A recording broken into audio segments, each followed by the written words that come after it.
왜 부처님을 찾아야 하는가? 팔정도 칙명연불. 특히 오늘 처음 오신 분, 그리고 이 설법 영상을 시청하시는 제주분원의 신도분들, 일본분원의 우리 신도분들, 고성분원의 우리 제자들 모두 고마울 뿐입니다. 이 스님의 설법은 대단히 중요합니다. 격이 높은 법문입니다. 시종 경청해줘야 됩니다. 불과를 이룬 대성자의 희유한 설법광명. 스님이 가끔 말씀드리지만 이 자리에는 3개의 법왕이시고 지존이시고 대우주의 주이시고 붓다의 붓다이시고 그리고 말할 수 없이 오래전인 백천만억 나유타 아승직업전에 최초로 성불하신 불과를 이루신 그 부처님께서 아자재 정수리 위에 앉아 계십니다. 그리고 이 사람의 불신 자재통황불도 내 몸속에 들어와 있습니다. 역사 이후 그 누구한테도 들을 수 없는 희유한 법문 내용입니다. 그래서 잘 들어야 됩니다. 다만 처음 오시는 분을 배려해서 이 깊은 법문 말씀을 하게 되는데 어떻게 하면 이해를 하도록 해줄 수 있을까 하는 것을 항상 걱정합니다. 처음 오시는 분이 계시고 10년을 빠지지 않고 나오시는 분도 계시고 15년을 빠지지 않고 나오시는 분도 계십니다.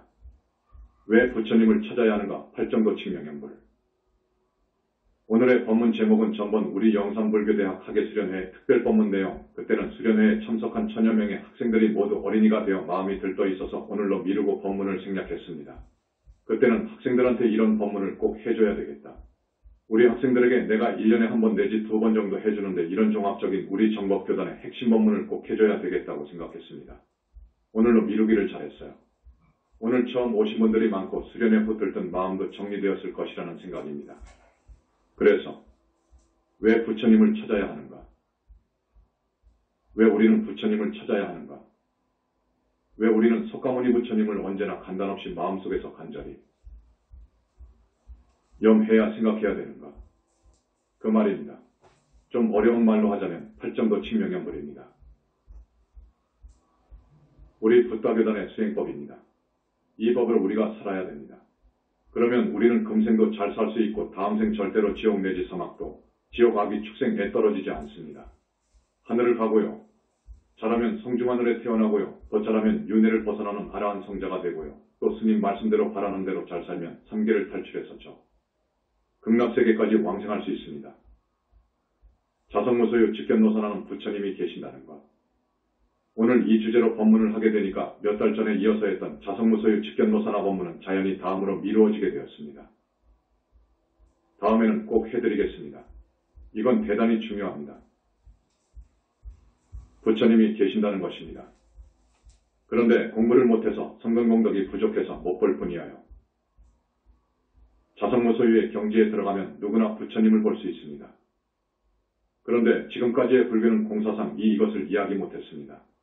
그래서 인격적 불신이 계시는데도 2600년 이래로 우리 부처님을 칭견한 분이 한 사람도 없었어요. 그래서 안타까워서 우리 문수보살님께서 자장율사한테 이 개성을 준 거예요.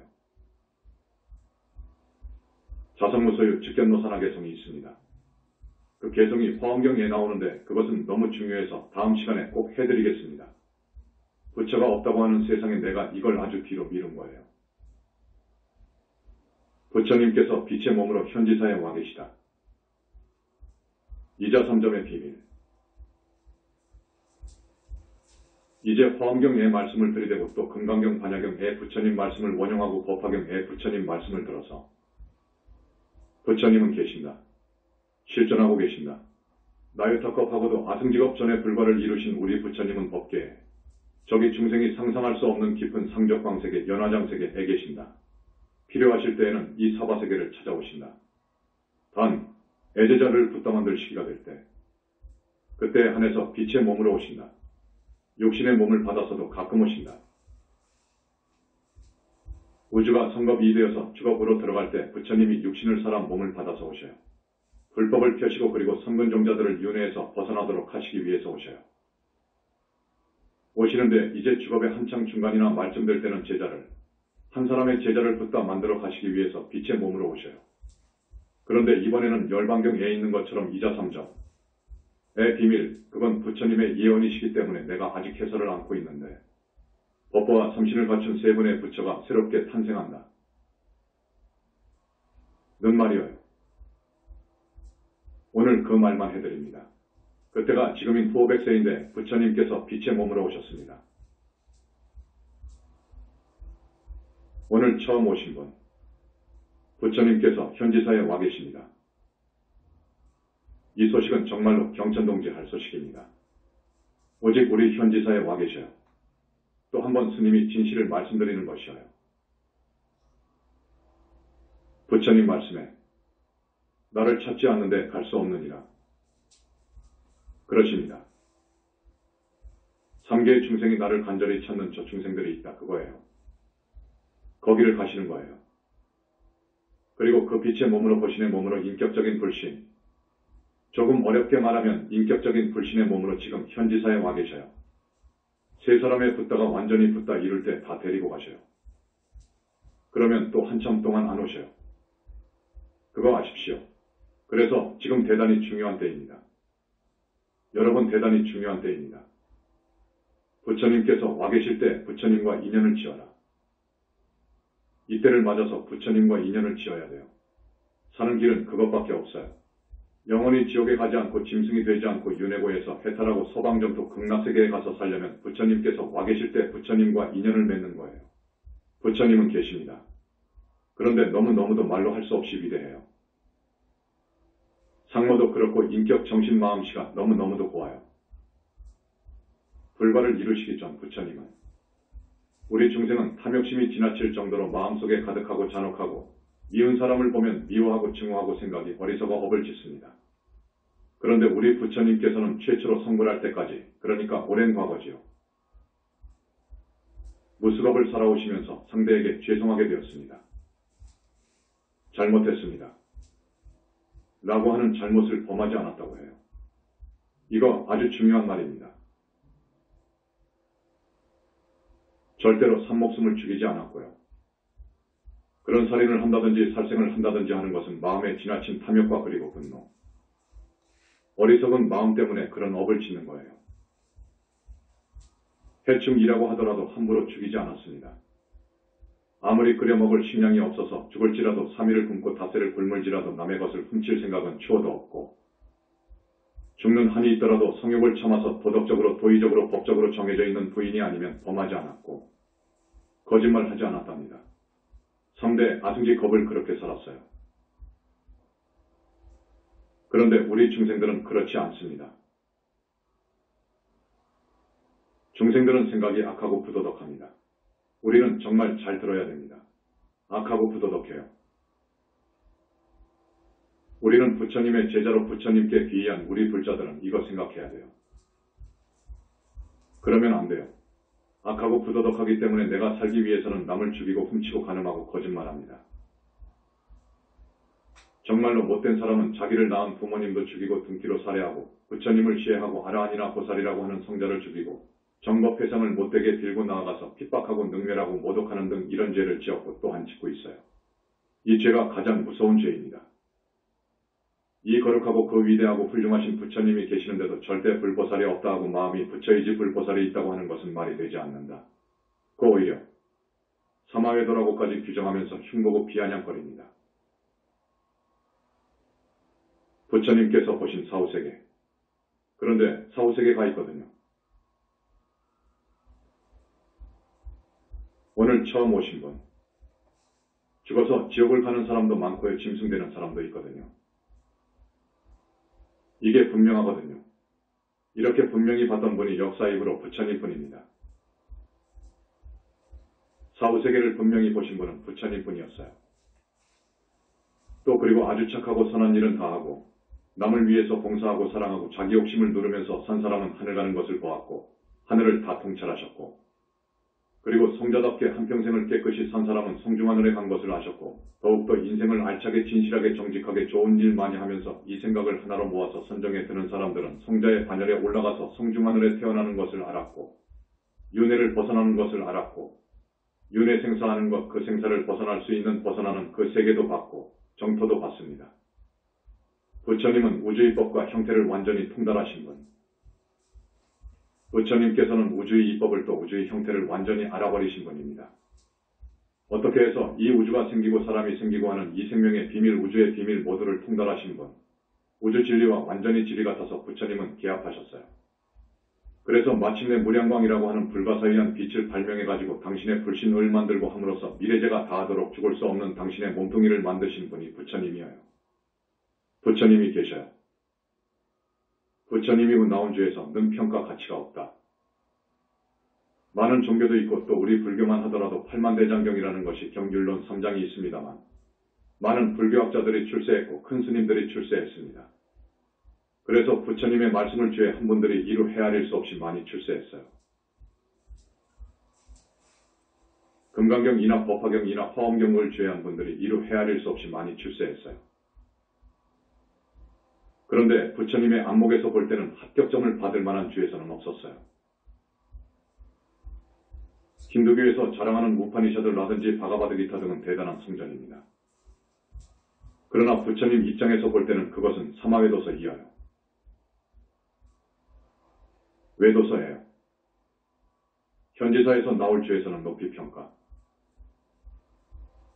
우리 현지사 15년 동안 법문 듣고 내 가르침 지도받고 한 몇 사람 교수분들이 화엄경을 주무르고 반야경의 핵심을 파헤쳐서 논사하고 앞으로 법화경 묘지를 쓸 분도 나오겠지만 이러고 있어요. 이건 점수를 줍니다. 여기는 대단합니다. 우리 현지사가 그렇습니다. 내가 건강만 허락한다면 방금 말씀드린 경전의 경전이라고 하는 법화경이라든지 반야경이라든지 화엄경을 쓰고 싶습니다. 죄를 쓰고 싶은데 나는 그 작업에 전념하기도 그렇고 해서 지금 우리 법장 해운거사가 쓰고 있는데 잘 쓰고 있습니다. 지금 우리 현지사에서 600권대 반야경론이 나올 겁니다. 약 30번 정도의 법문은 그때그때 교정을 해서 보완하고 문자화해서 약의 순명에 우리 신도분들에게 이 메일로 보내주고 있습니다. 여기 1000여 명 되시는 우리 신도분들 중에 받아보고 싶은 분이 있으면 내 시자한테 이 메일 주소를 주십시오. 그러면 받아보도록 하겠습니다. 부처님 회상의 진리서가 많이 포교되어야. 나의 꿈은 그렇습니다. 이 부처님 회상의 정법의 교리, 사상, 철학, 진리 이것이 많이 포교되어야 합니다. 내가 15년 전에 쓴 붓다의 메시지고는 마지막으로 다시 첨삭 보완할 겁니다. 그래서 우리나라 도서관, 대학 도서관을 비롯해서 국회도서관, 세계, 영국, 미국의 저 유명한 도서관으로 보낼 겁니다. 그 작업을 끝내고 앞으로 1년, 2년 안에 붓다의 메시지 권을보다 더 차원 높은 그러면서 쉽게 책을 한 권 쓰고 싶습니다. 그리고 내가 이승을 마치기 전에 우리 광명만덕님의 일지를 진작 쓰려고 했는데 너무도 많은 밀장이 있어서 중간에 포기했습니다. 광명만덕님의 일지가 한열 권 됩니다. 20년 전부터 부처님을 만나서 대화한 것을 비롯해서 자세한 소식이 있어요. 이걸 주석할 사람은 나밖에 없기 때문에 우리 광명만덕님이 꼭 자제가 써주시오. 해서 내가 승낙했습니다. 그래가지고 이 책이 또 1년, 2년 안에 꼭 나오도록 할 겁니다. 도와주시길 바랍니다. 신도들에게 당부함. 우리 현지사에서는 여러분들에게 첫 번째, 부처님께 진심으로 귀의할 것을 권합니다. 첫 번째입니다. 부처님은 계시거든요. 앞에서도 이야기했지만 너무너무도 위대하다 못해서 거룩하다는 표현도 부족합니다. 너무도 거룩하고 정말로 부사이한 붓다의 붓다이신 우리 부처님, 부처님에 대한 믿음이 철저해야 됩니다. 그러면 살아요, 여러분. 나는 그렇게 여러분들이 부처님께 귀의하길 바랍니다. 그러려면 부처님이 어떤 분인가를 많이 법문 들어야 돼요. 그래서 스님이 여러분들에게 자꾸 나와서 법문 들으라는 거예요. 여러분만 듣지 말고 착한 이웃이 있잖아요. 아직 정법과 인연을 맺지 못한 저 불쌍한 사람들이 있잖아요. 그래서 모두 데려오라고 신신당부한 거예요. 부처님에 대한 이야기를 많이 들어야 됩니다. 부처님이 얼마만큼 위대한 어른인지에 대해서 들어야 돼요. 부처님의 위대함. 학자들은 부처님. 그러면 지혜와 자비가 완성된 분이라고 이야기합니다. 맞습니다. 맞아요. 그런데 그걸 설명해야지요. 많이 설명해야지요. 또 부처님은 복덕이 구족되어 있어요. 이 세상을 살만한 복력이 갖춰져 있단 말이에요. 모든 붓다는 또 그렇습니다. 부처님은 말할 필요도 없지요. 복력 복덕 이 구족되어 있습니다. 부처님만이 드는 대적정삼매를 자유자재로 드셔요. 그래서 큰 능력이 있어요. 그 큰 능력을 몰라요. 2600년 동안 몰라왔어요. 부처님? 그러면 우리가 가는 길 갈 길을 인도해주는 도사 정도로 알았어요. 그런데 그렇지 않아요. 큰 능력을 지니고 있어요. 너무너무도 큰 능력을 지니고 있는 것을 알았어요. 그러니까 나유타겁하고도 아승직업 전에 불과를 이루셨다는 말은 당신의 징벌이신 청정법신 비로자나불을 얻었다. 만들어놨다는 말입니다. 또 청정법신 비로자나불과 똑같은 권능 힘을 쓸 수 있는 당신의 진짜 부처님 인격신, 인격적 불신, 보신을 만들었어요. 이게 있어야 돼요. 이 인격적인 불신, 눈도 있고 코도 있고 귀도 있고 몸통이 있고 하는 이것이 없으면 보살이나 붓다를 만들 수 없거든요. 그분은 그 빛이 너무너무도 밝아요. 너무너무도 밝기 때문에 여러분들은 들여다볼 수가 없어요. 대적정삼매에 들어가야 부처님을 보는 거예요. 기요합니다. 보통 여러분들이 본다고 하면 아마 가루가 된다고 나는 보거든요. 가루가 되어버릴 것이다. 그래서 부처님께서는 화신을 나타내는 겁니다. 화신이 부처님 빛을 흡수해가지고 나오시죠. 전번에 그 화신과 기체 인본체 본불을 비교했죠. 생화워초화라고 했을 거예요. 그래서 중생한테는 화신으로 현신하시는 거예요. 그런데 그 화신도 보통 수준이 아니면 못 봅니다. 견성 정도 갖고는 화신도 못 봐요. 왜곡된 불교의 현실. 지금 밖에는 많은 절이 있죠. 많은 절이 있는데 지금 불교가 모두 왜곡되어서 서도로 빠져버렸어요. 정법은 죽어버렸거든요. 그런데 절은 지어놓고 불상을 조성해놓고 탱화도 해놨는데 그걸 하나의 방편으로 해놓은 것으로 알아요. 방편으로 알아요. 그래서 주직급이나 큰 스님들이 인사도 하지 않아요. 그건 방편으로 해놓은 것으로 알기 때문에 인사도 하지 않아요. 오히려 참선방에서는 죽비 가지고 3번 딱딱 치고 그칩니다. 부처님은 당신을 찾는 곳에만 가신다.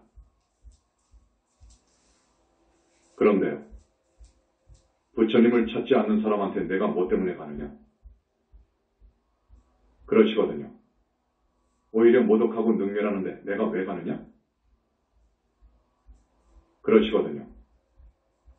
상계에 간절히 나를 찾는 중생들이 많은데 거기에 가서 그 사람들부터 제도해야지. 우리한테 와 계시는데 우리가 20년 전에 한 아파트에서 조그마한 방에 있을 때 거기에만 오셨습니다.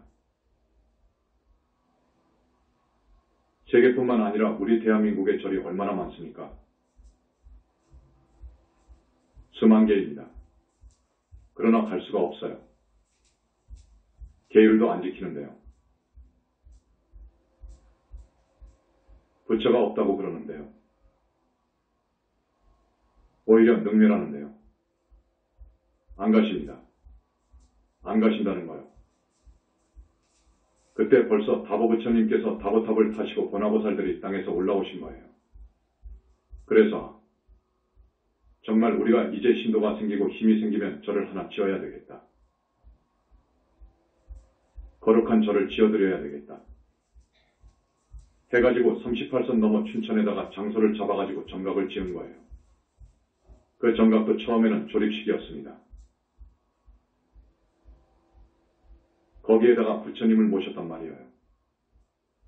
그래도 그곳이 좋다고, 우리 아들들이 있는 곳이 좋다고 해서 부처님들이 와 계신단 말이에요. 저기 불국사나 해인사가 얼마나 거룩합니까? 그러나 가지 않으시거든요. 나를 찾지 않는데 오히려 모독하고 능멸하는 데 갈 수가 없다는 것이지요. 이게 진실입니다. 그래서 우리는 법에 한번 오시는 우리 부처님, 실로 한 분 한 분 부처님의 위대한 그 인격은 이 우주와 바꿀 수 없어요. 그 위대한 인격, 그 많은 부처님들, 우리 부처님은 말할 것도 없고요. 이분들이 오셨는데 이렇게 모시면 안 된다. 보현행원품 뭘 보더라도 광수공양, 널리 공양하라 이 있을 거예요. 광수공양을 원했지요. 우리는 그런 정신으로 부처님께 공양을 올립니다. 깨끗하게 하여 우리 능력에 맞춰서 기구를 살림살이를 구입해가지고 최상의 과일 나물 등을 준비해서 아주 정성을 다해서 마련해가지고 공양 올리거든요. 그걸 잡수십니다. 그래서 야, 이 불사를 해야 되겠구나. 부처님이 와 계시는데 우리 부처님 집을 하나 지어드려야 되겠다. 해서 불사를 주로 했던 거예요. 나아가서 부처님은 계신다고 하면서 부처님을 이야기하고 법문을 하니까 우리를 외도로 몰아요. 정법훼손의 죄가 가장 무섭다. 여러분, 보현보살이 몇 년 전에 분명하게 말씀한 것이 있습니다. 부처님은 많이 말씀하셨고요. 무엇을 말씀하셨느냐? 마음이 부처라고 하면서 그걸 법문한다면 그것만큼 큰 죄는 없단다. 이렇게 붙다가 있는데 마음이 부처라고 중생을 오도하면 우리는 자비로 중생을 건지기 위해서 노심초사하는데 고춧가루 뿌리는 것과 같단다. 처단한 것과 같다 그거야. 부처를 마음이라 하고 마음이 부처라고 한다면 부처가 없다고 해버리는 그런 법문을 하면 극무간 지옥에 간단다. 하는 말씀을 하셨어요. 이번에 내가 메모를 한 노트에서 그 기록을 찾았어요. 우리 부처님께서는 그와 같은 내용의 법문을 많이 말씀하셨어요. 과연 1급의 불교학자들, 1급 포교사들이 죽어서 어디로 갔는지를 봤더니 아이고. 정말 말할 수 없어요. 정법 훼손한 죄가 이렇게 크구나 하는 것을 알았어요. 이것은 사람 수백 명, 천명, 만명 죽이는 것보다 더 큰 죄라는 거예요. 사람을 죽이는 것은 육신을 죽이는 것이지만 육신은 가짜 아닙니까? 법문을 잘못하면 진짜 자기를 죽이는 거예요. 그 사람의 영혼체에 복약을 주는 거예요. 이런 짓을 해서는 안 되거든요. 정법을 훼손하는 죄가 죄 중에서 가장 무서운 죄라고 해요. 다시 말씀드립니다. 앞에서도 말씀드렸죠. 부모를 죽이고 부처님을 죽이려고 시해하고 아라한이나 보살을 죽이고 정법교단을 파괴하고 흉보고 능멸하고 이러한 죄를 오역죄라고 합니다. 오역죄를 지으면 무간지옥을 가는데 확실히 그렇더라 그거야. 지옥에 대하여 지옥도 하루에 한 번 죽고 한 번 태어나는 지옥이 있어요. 어떤 지옥은 하루에 10번 죽고 10번 태어나야 살아요. 어떤 지옥은 100번 죽고 100번 태어나는 사는 지옥이 있습니다. 지옥이 있거든요. 이런 지옥, 여러분 이것이 사실인 것을 알고 나서 어떻겠습니까? 오용락에 물든 중생을 안타까워하며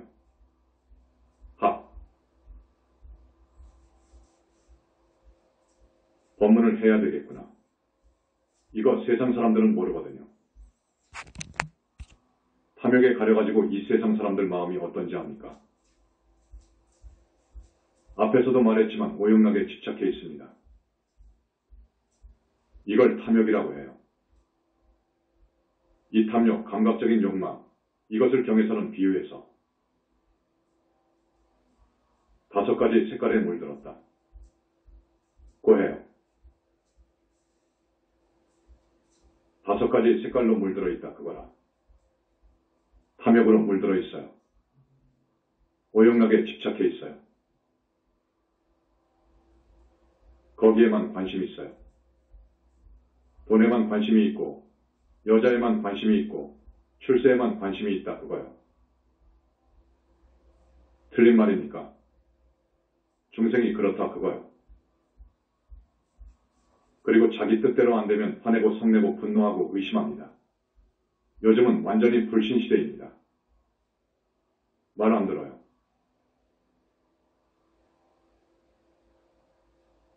벽을 고지 않들어.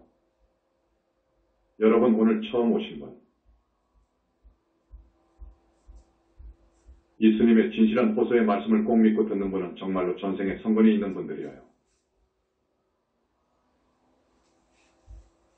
그런 분들은 아마 다음 법회 때 계속 나오실 거예요. 그렇지 못한 사람들은 안 나오시죠. 많이 안 나오거든요. 처음 나와서는 들어요. 듣는데 아직은 2년이 되지 않았는지 또 안 나오거든요. 나는 서글퍼요. 그러나 할 수 없어요. 나는 내 의무를 다할 뿐이에요. 죽을 때까지 내 직분을 다할 뿐이에요. 정법에 귀의하라. 여러분 우리 정법에 귀의하십시오. 사는 길은 정법에 귀의하는 거예요. 여러분 정말입니다. 사막도에 안 가시려면 이 정법에 귀의해야 돼요. 부처님하고 인연 맺어야 돼요. 그렇지 않으면 안 돼. 부처님께 공양 올리는 공덕. 4년, 5년 전입니다. 한 끼 부처님께 공양 올린 어느 여인이 네 군데 지옥을 거쳐야 할 지옥의 업보가 씻어졌어요. 소멸되는 것을 내가 알았어요. 선근 공덕이라는 것이 이렇게 중요한 거예요. 그 위대한 부처님께 한 끼 공양 올리는 것이 그렇게 중요한 것입니다. 여기 우리 현지사밖에 그럴 수가 없어요. 부처님께서 와 계시는 우리 현지사 이 교단에 그런 공덕을 꼭 지으시라고요. 업장 소멸은 부처님만이 한다. 이 마음만 그렇게 오염된 것이 아닙니다. 업을 짓잖아요. 마음이 지저분하고 탁하면 그런 업을 짓습니다. 그런데 업을 지으면 업대로 받지요. 받는데 문제가 있어요. 이 오염된 마음, 더럽혀진 마음을 정화하는 것이 문제인데 이것도 중요하지요. 이것도 중요하지만 정말로 중요한 것이 있어요. 이것도 지금까지 불교에서는 몰랐어요. 자, 뭐냐? 여러분이 닭업생으로 내려오면서 지은 악업 죄업장이에요. 닭업생으로 내려오면서 여러분들이 지은 죄업장이 닦여져야 돼요. 이 업은 다 받아야 되거든요. 닦여져야 돼요. 이런 문제가 있어요.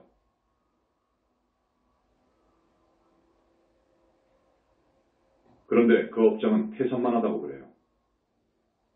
여러분들이 태산만한 업장을 짊어지고 다녀요. 과거생에 지었어요. 이건 문제입니다. 업장을 씻어야 돼요. 소멸해줘야 돼요. 소멸하는 길은 부처님 뿐이에요.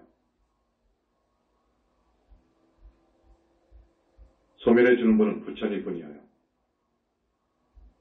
팔정도 치명연불하라. 그래서 팔정도 치명연불인가요? 치명연불이 필요한가요? 치명연불 해야 돼요. 지금까지의 연불은 아미타 부처님만 했어요. 아미타불 하는 것이 연불인 줄 알았어요. 그런데 우리 현지사에서는 아미타불도 좋지요. 좋지요. 그러나 붓다의 붓다이신 우리 석가모니 부처님을 염해라 그럽니다. 석가모니 부처님을 염해라.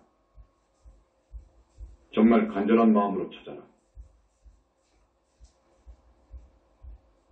불러라. 그리고 부처님 앞에서 참회하고 발언해라. 그런데 연불을 연불답게 해라. 망상 속에서 하지 말라. 망상이 붙지 않도록 연불해야 되는 거예요. 그게 진짜 연불인 거야. 망상이 따라 붙지 않도록 연불해야 돼요. 이 정도 수준에 가면 그 사람은 정말로 구원받아요. 구제됩니다. 그 사람은 지옥업이 있어도 지옥 갈 수 없어요. 그 부처님의 위신력으로 갈 수 없어요. 축생으로 떨어져서 백생천생을 살아 보가 있어도 그 사람은 구제될 수 있어요. 여러분 그거 알아야 돼요. 이런 정신으로 부처님께 귀의해라 그거요. 다음, 팔정도 칭명연불하라. 팔정도 칭명연불하라는 말은 앞에서도 이야기했지만 앞으로 악하고 불건전한 짓 하지 마라. 도덕적으로 지탄받는 짓 하지 마라. 죽어도 사악한 짓은 하지 마라. 죽을 먹고 살망정 3일 굶다가 죽을 망정 절대로 남의 재물을 생각하지 마라. 그런 착한 사람이 되어서 이제 연불로 들어와요. 팔정도에서는 선정으로 들어가지만 선정 공부는 어려워요. 어렵기 때문에 우리는 연불해라. 부처님을 찾아라. 단, 우리 석가모니 부처님을 찾아라. 어떻게 찾느냐? 자기가 연불행자가 앉은 눈높이에 한 점을 찍고 그 점을 응시하라. 두 눈을 아주 한 점을 중심으로 향해서 그 점에다가 고정시켜버려라. 그 점을 뚫고 가라. 뚫고 갈 때 여러 가지 상념망상, 생각이 붙어올 것이다. 따라올 것이다. 이걸 뿌리쳐야 된다. 반드시 뿌리쳐라. 집착이라는 것이 없도록 따라붙지 않도록 하라. 아주 무서운 일념으로 가야 되는 거예요. 그렇게 해야 선정에 들어갑니다. 그런데 2600년 이후 그 선정에 들어간 스님들이 별로 없어요. 그럭저럭 살기 때문에 그래요. 중노릇 적당하게 하기 때문에 그러는 거예요. 지옥과 극락은 실제하며 윤회도 사실이다. 저 세상이 없다고 그러는 마당인데요. 큰 스님들이 사후세계를 인정하지 않는데요. 마음의 상태가 번뇌 망상과 괴로움으로 아주 그냥 찌들어 있는 거기를 지옥이라고 하거든요. 또 이렇게 내가 행복하게 살아도 되느냐 하는 정도로 행복할 때가 있잖아요. 그걸 극락이라고 해요. 그리고 마음 상태의 희로애락이 이렇게 자꾸 바뀌는 걸 윤회라고 그러거든요. 불교가 이렇게 되어버렸어요. 아닙니다. 지옥과 극락이 실제로 있습니다. 윤회하는 것도 사실이고요. 오늘 처음 오신 분, 아주 소중한 시간입니다. 대단히 소중한 시간이에요. 주목하고 들어야 돼요. 여러분 사막도 윤회 이야기가 협박이 아니에요. 절대로 협박이 아닙니다. 부처님께 귀의하라. 자, 업장소멸은 부처님밖에 못하십니다. 그래서 부처님께 귀의하고 부처님 불사의 모든 것을 걸어라. 열심히 해라 그거라. 열심히 나와서 법문 들으십시오. 현지사는 성지 중 성지. 우리 현지사는 성지 중 성지예요. 부처님께서 와 계시기 때문에 성지 중 성지라고 합니다. 우리 석가모니 부처님을 모신 석가탑이 있잖아요. 다보 부처님을 모신 다보탑도 있어요. 인터넷 어느 사이트에 현지사 석가탑 다보탑은 가짜다라는 내용이 올라왔다고 그래요. 왜냐? 저기 경주 불국사의 석가탑을 모방했다는 거라.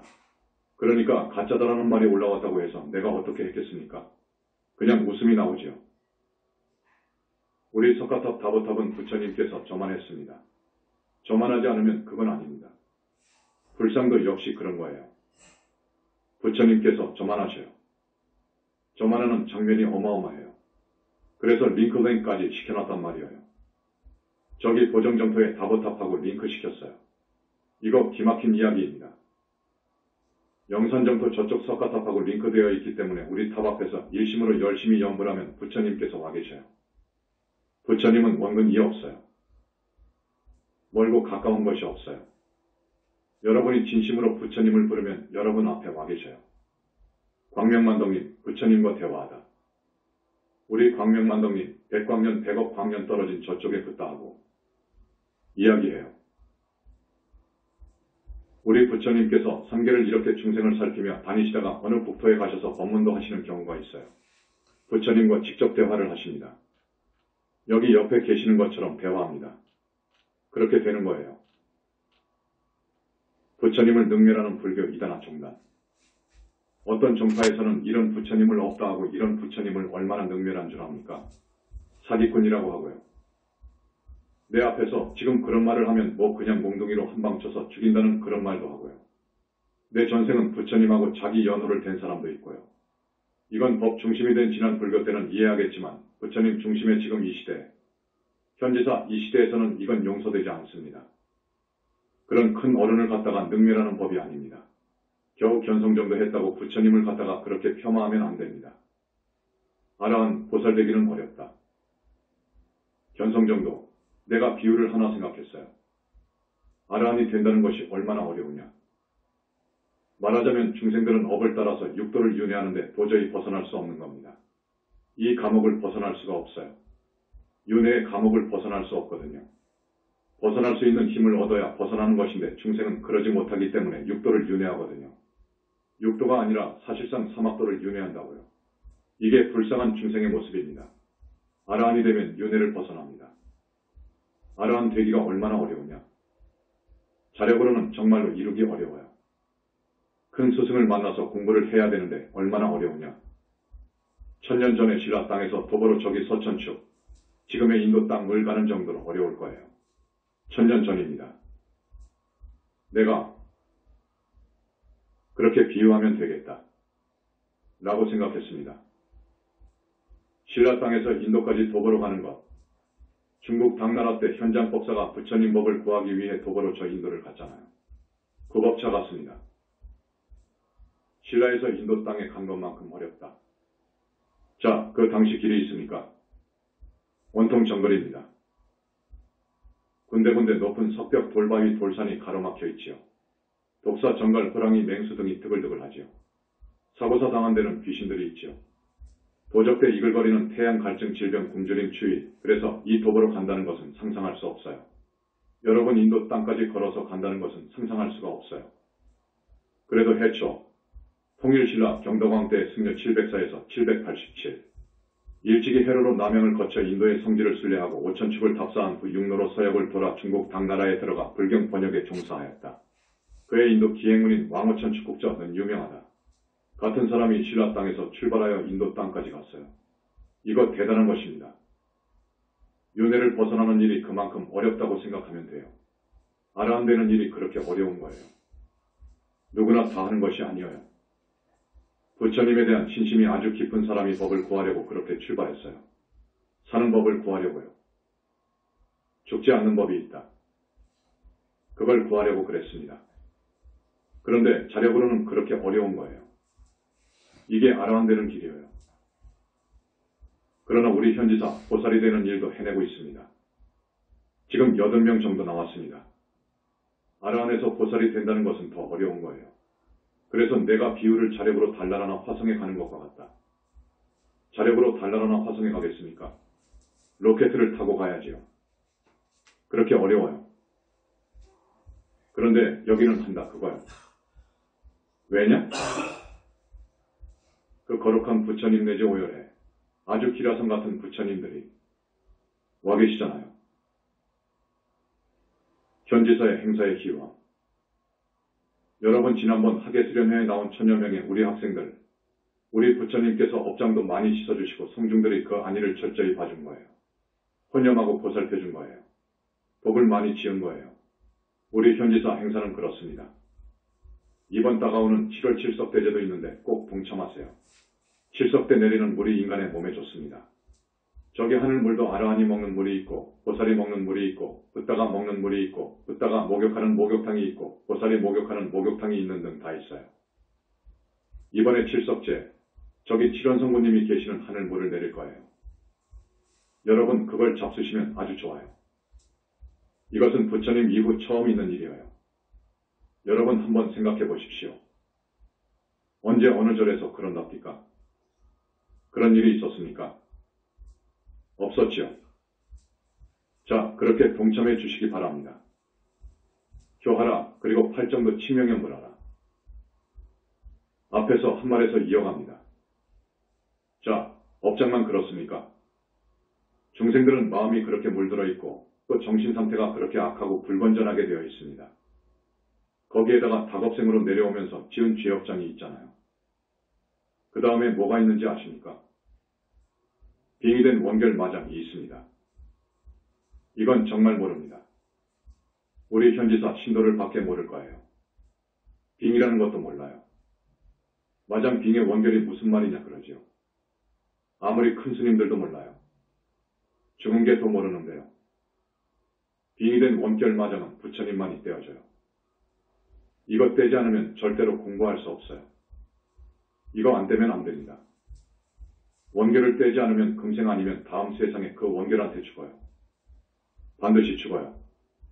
이거 남 떼주면 안 돼요. 떼어줄 분은 부처님밖에 없거든요. 그 다음에 다급생으로 내가 살아오면서 지은 습과 기, 이것이 무섭습니다. 습이라는 것이 무서운가요? 이것도 부처님만이 뽑아줘요. 해결해 줍니다.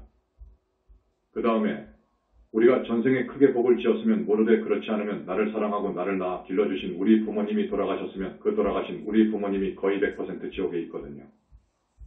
혹은 지옥도 못 가고 저기 죽은 게 귀신으로 있거든요. 혹은 짐승으로 가 있거든요. 그렇다면 하늘로 천도해줘야지요. 그게 자식의 도리죠.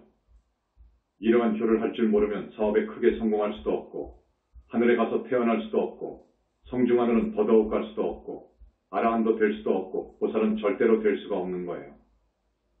우리는 은혜를 알아야 됩니다. 우리는 다급생을 살아오면서 부모님을 많이도 만났습니다. 이 많은 부모님들의 은혜를 갚아야 돼요. 금생의 부모 내지 다급생으로 내려오면서 맺어진 부모님, 형제, 조상님들을 부처님이 와 계실 때 우리가 천도해줘야 돼요. 그 천도는 부처님밖에 할 수가 없으니까요. 부처님밖에 할 수 없어요. 부처님께서 와 계신 곳, 여기서만 가능합니다. 그 이외의 곳에서는 100번, 1000번을 천도제해도 안 되는 거예요. 될 수가 없어요. 천도에 줄 만한 법력이 있어야 돼요. 그렇지 않으면 안 되는 거예요. 그건 여러분이 잘 알 거예요. 이러한 문제를 해결하는 데는 팔정도 치명연불 뿐이에요. 그래서 팔정도 치명연불을 해야 되는 거예요. 그 다음에 성근공덕 지어야지요. 부처님께 공양 올려야 되지요. 이렇게 열심히 나와서 천법을 들어야 되지요. 가끔 성지를 찾아와서 탑돌이 해야지요. 그리고 우리 대적광전은 어떤 곳입니까? 청정법신 비로전화불과 링크가 된 거예요. 그 대적광전에 들어가서 백팔참회할 정도는 되어야 됩니다. 내가 잘못 산 것에 대해서 내가 악하고 부도덕하게 산 과거를 피눈물로 참회해야 돼. 그럴 줄 알아야 돼. 만약 그렇게 생각하고 행동에 옮긴 사람은 구제됩니다. 그 사람은 구제되는 거예요. 우리 지장보살님 말씀입니다. 살아계신 부모님이나 돌아가신 부모님께 정말로 효도하는 사람은 지옥 갈 일이 있더라도 내가 막는다. 라고 하십니다. 건져주리라 그거요. 지옥 갈 죄를 지었더라도 내가 막아준다 그거라. 이 효도라는 것이 그렇게 필요한 거예요. 꼭 해야 되는 거예요. 그 효는 우리의 도리이자 자식의 도리입니다. 그런데 지금 우리는 어떻습니까? 21세기 우리 젊은이들의 생각이 많이 왜곡되어 있죠. 부처님에 대한 확고한 신심을 가져라. 부처님에 대한 신심은 어떠한 경계를 당해도 흔들림이 없어야 됩니다. 오늘 지금 스님한테 법문 듣는 이 생각, 지금은 콩 빠져가지고 그렇구나 하실 거예요. 이 생각이 달아나 버리면 안 돼요. 이거 진짜 생각이니까 이 생각을 살리십시오. 이 생각을 살려야 됩니다. 이 생각이 흩어지지 않아야 돼요. 그래서 2번 다니고 1년 다니고 하면서 성근공덕 짓고 부처님을 찾게 되면 여러분 높은 하늘에 태어나지요. 최소한 그러지요. 이 스님이 부처님께 과거생 혹은 금생의 어느 스님 지금 죽어서 어디에 있습니까? 여쭤보았습니다. 그 사람 54품 하늘 못 넘었느니라. 그러십니다. 54품 하늘을 넘지 못했다 그거야. 그 말씀은 하늘 이상 못 갔다 그거라. 어디입니까? 그러면 사하늘이지. 기막히게 큰 스님이 사하늘이란 말이에요. 그러나 여러분은 이 스님의 말씀대로 앞으로 신행생활을 하게 되면 아이고 사하늘이 문제가 아니지요. 삼하늘이 문제가 아니지요. 일하늘을 넘어가지요. 성중하늘 가지요. 아라한 되지요. 보살됩니다. 오늘도 시간이 좀 부족합니다. 자세하게 말씀드려야 되는데 좀 아쉽습니다. 어떤 분이 질문을 했습니다. 선근이라는 말을 스님이 썼고 공덕이라는 말을 썼는데 이 선근의 뜻이 어떻고 공덕과 복덕의 뜻이 어떠냐고 누가 묻기에 이거 말을 해줘야 되는데 말을 다 못하겠습니다. 이건 다음으로 미뤄야 되겠네요. 중생은 분명히 육도윤회를 한다. 중생은 영원히 죽지 않는 나 주인공 영혼체에 있다. 육신은 소중한 한시적 나의 생명체. 자, 우리가 윤회를 한다는 것이거든요. 중생은 오치 혹은 육치 육도에 윤회하거든요. 이건 부처님만이 보셨습니다. 그런데 그것이 맞아요. 육도에 윤회를 해요. 우리 중생은 영원히 안 죽어요. 우리의 몸속에 있는 나 참주인공은 죽지를 않거든요. 이 몸뚱이는 죽지만 이 몸속의 주인공은 죽지를 않아요. 나는 안 죽어요. 이놈은 영혼체는 영원히 안 죽어요. 이놈은 이 몸뚱이가 짓는 업에 따라서 하늘도 갔다가 지옥도 갔다가 짐승도 되었다가 한다고요. 그래서 실은 이 몸뚱이가 허망한 것이고 못된 것이고 가짜라고 하지만 사실 이 몸뚱이는 소중해요. 그래서 수행자들은 우리는 이 몸뚱이가 항상 건강하도록 대단히 간수합니다. 관리를 한다 그거요. 이 몸뚱이가 있어야 되거든요. 이 몸뚱이가 있어야 부처님을 믿고 부처님 말씀대로 수행할 수 있거든요.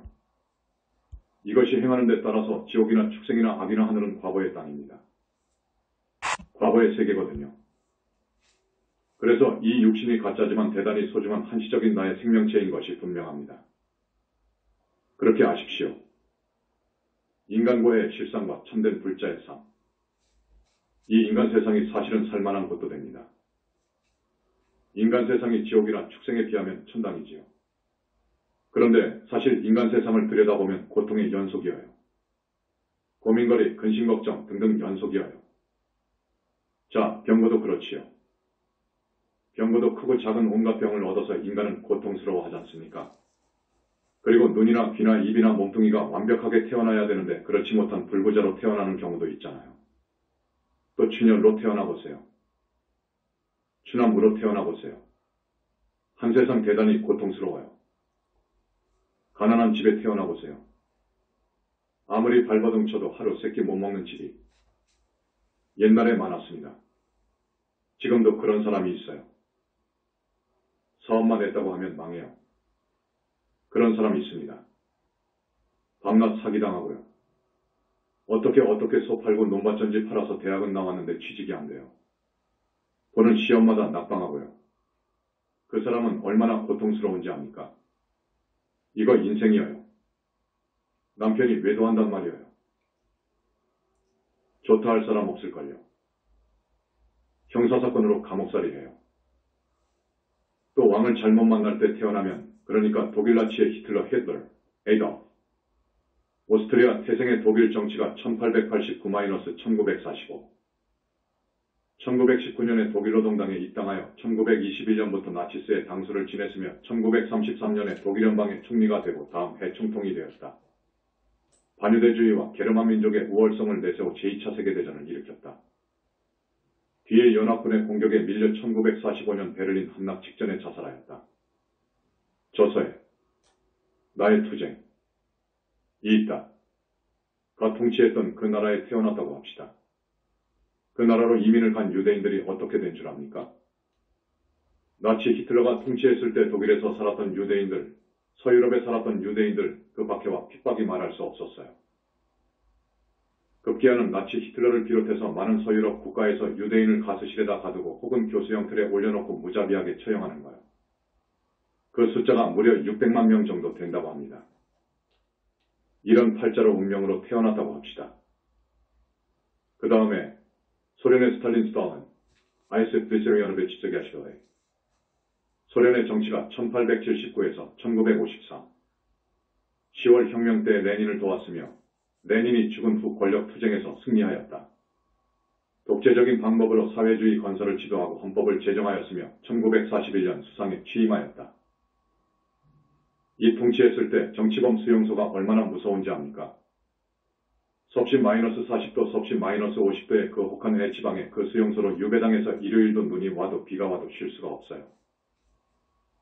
하루 작업량을 다 맞춰야 돼요. 한 끼 식사는 조그마한 빵에다가 죽을 조금 주는 거예요. 그리고 우리나라도 마찬가지입니다. 말하지 않겠습니다. 이런 운명으로 태어난 인간들, 이것 참 말할 수 없는 고통을 겪다가 죽지요. 죽어서 또 좋은 곳으로 가면 모르되 이것은 과거생에 지은 죄업으로 그렇게 살았는데 그래서 또 왔던 곳으로 대부분 갑니다. 지옥으로 갑니다. 우리는 이러한 운명을 타고나면 안 돼요. 그런데 그 운명은 자기가 만들거든요. 자기가 만들어요. 누가 있어서 그 사람한테 그렇게 벌을 준 것 아니에요. 절대 하나님은 없어요. 우주만물 인간을 만든 창조한 하나님은 없어요. 부처님 정도 되면 정말 완벽하게 보셔요. 아십니다. 부처의 경계가 아니라도 상품보살만 되더라도 완벽하게 봐요. 삼계 안에 모든 것을 알 수 있어요. 삼계를 벗어나 있지요. 저기 삼계를 창조한 사람은 삼계 밖에서 하나님하고 있었겠지. 하나님이라고 하는 인격신, 부처님이나 상품보살의 눈에 띄지 않을 이유가 없어요. 없어요. 없다고 하셔요. 그건 우상이라고 하셔요. 철저히 그건 큰일 날 말이라고 그러십니다. 자기가 자기 운명을 만든다 그거요. 내가 지은 업대로 받는다 그거요. 이게 철저한 진리입니다. 진리의 철칙입니다. 여러분들의 일거수일투족 말 한마디 하더라도 서너 번 깊이 생각해서 할 이야기예요. 함부로 말해도 안 됩니다. 이 인간 세상에 우리가 지은 업이 어떤 업은 오중과보를 받는다니까요. 오중과보가 있어요. 과보를 5번이나 받아요.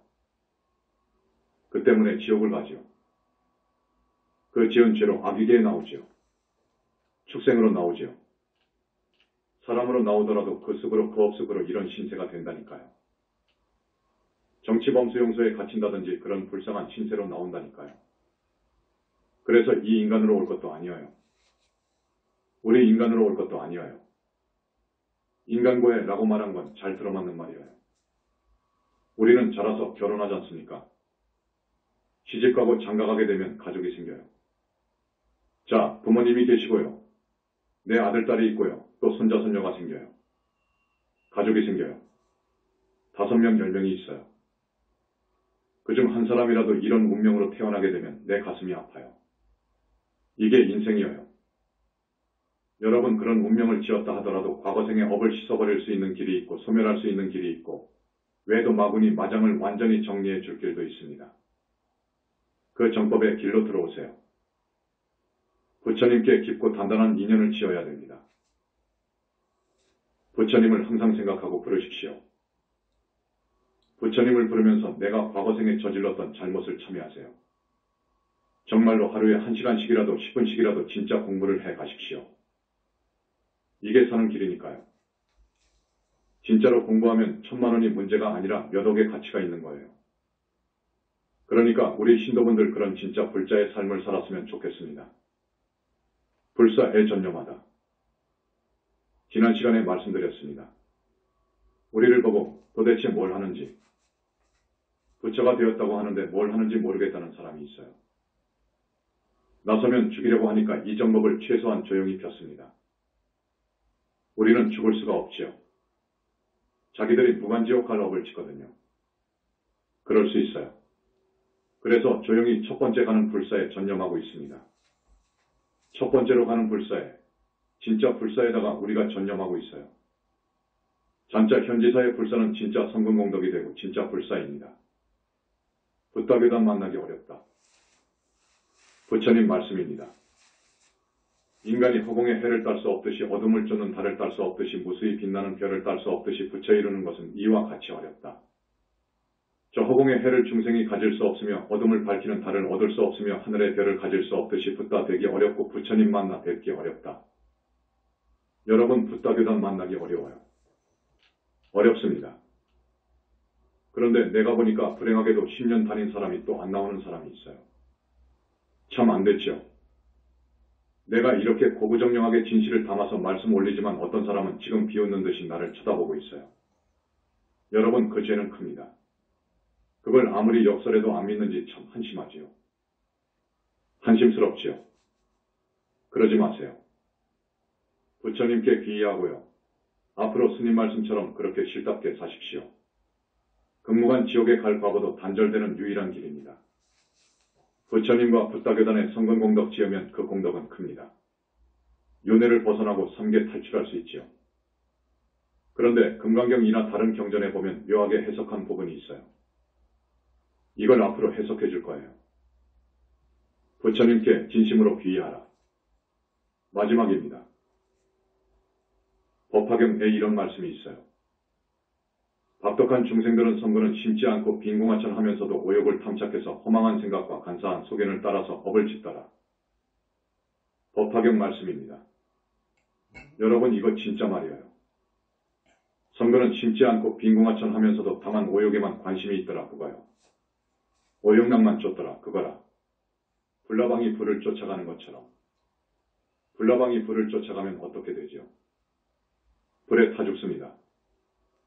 사람이 보니까 불에 가면 타 죽는 거예요.